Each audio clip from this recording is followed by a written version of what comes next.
नमस्कार। हिंदू समाज पार्टी में आपका स्वागत है। देखिए, भारत में तो ऐसे बहुत सारे राजनीतिक दल हैं जो धर्मनिरपेक्ष, सेकुलरिज्म या सबका साथ सबका विकास के आदर्श को लेकर चलते हैं, मगर तीनों का मतलब लगभग समान सा ही है। हमारा आदर्श हिंदू है और हम कहते हैं हिंदुओं का साथ, हिंदुओं का विकास, और हमारे संगठन में केवल हिंदू ही हिंदू हैं। देखिए, भारतवर्ष एक हिंदुओं का देश है, इसे आप हमेशा याद रखिएगा, सबको बताइएगा। किंतु इसी हिंदू देश में आजादी के आज 78 साल बाद भी हम क्या देख रहे हैं? हिंदुओं पे अत्याचार, हिंदुओं की हत्या, हिंदुओं का पलायन और हिंदुओं का ही धर्मांतरण भारतवर्ष में गांव-गांव में चल रहा है। आज धर्मांतरण बहुत बड़ी समस्या बन गई है। लगभग प्रतिदिन 10,000 हिंदुओं का धर्मांतरण भारतवर्ष में हो रहा है। इन सभी परिस्थितियों को देखते हुए हिंदू समाज पार्टी ने हिंदू हित के लिए एक हिंदू मैनिफेस्टो लाई है, जिसमें हम हिंदुओं की धार्मिक शिक्षा की मांग करते हैं।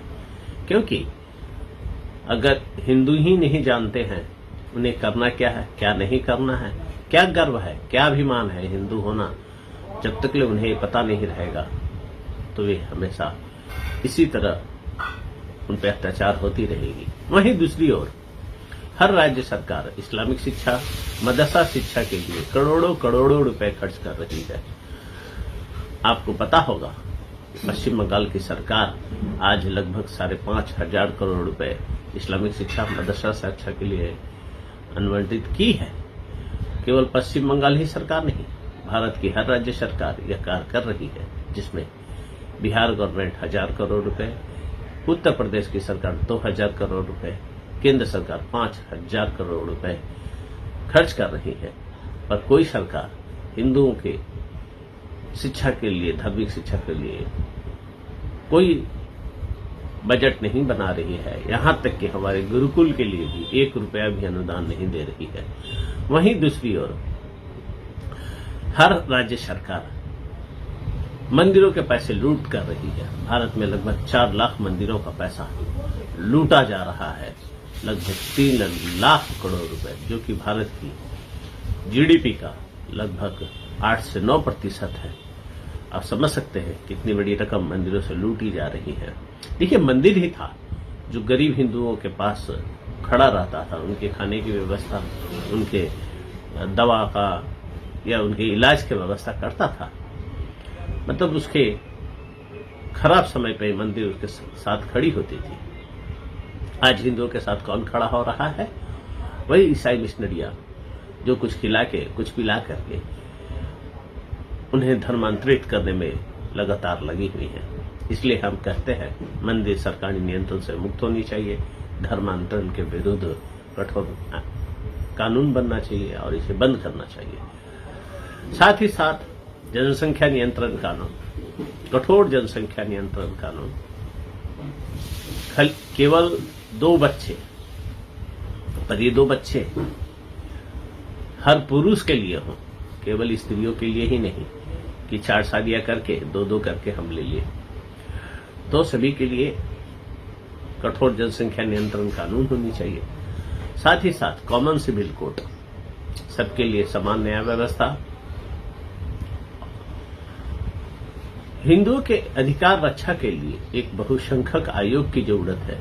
हम देख रहे हैं कि भारतवर्ष में हिंदुओं के विरुद्ध बहुत सारे षड्यंत्र हो रहे हैं। जैसे कि एक मुसलमान हिंदू बनकर के हिंदू माँ बहनों पे लव जिहाद कर रहा है, उन पे अत्याचार कर रहा है। कई बार वो साधु बन करके मदिरा, मांस खरीद रहा है, धर्म को बदनाम कर रहा है। कभी खाने में मांस, पेशाब, थूक मिलाई जा रही है। यहाँ तक कि छोटी छोटी किताबें वितरण की जा रही है, जिसपे लिखा हुआ है गीता, गीता कृष्ण की वाणी, पर उसमें यीशु की गल्पों मिलती है।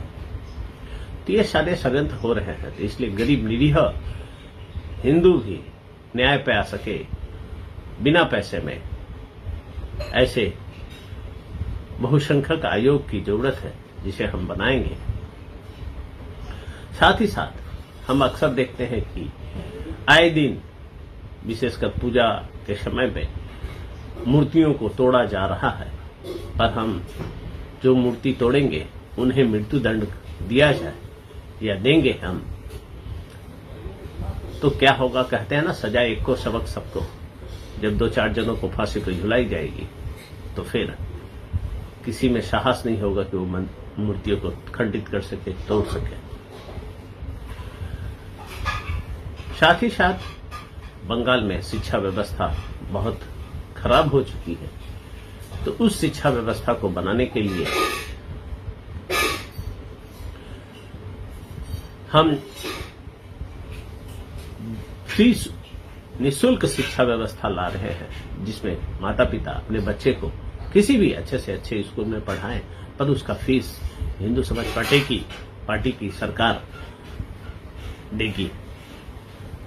और जो उच्च शिक्षा है उसमें केवल इंग्लिश की बोलबाला ना हो, हिंदी और बांग्ला भी उसमें सम्मिलित हो, जिससे कि युवा अपनी प्रतिभा को और अच्छी तरह से संवार सकेंगे। और जब युवाओं का भविष्य बनेगा तो बंगाल का भविष्य बनेगा, तो शिक्षा मुक्त होगी। साथ ही साथ हम भारत को पुराने वैभव की ओर, हिंदू राष्ट्र की ओर ले जाना चाहते हैं, इसलिए भारत को हिंदू राष्ट्र बनना बहुत जरूरी है। बहुत बहुत धन्यवाद। जय हिंदू राष्ट्र।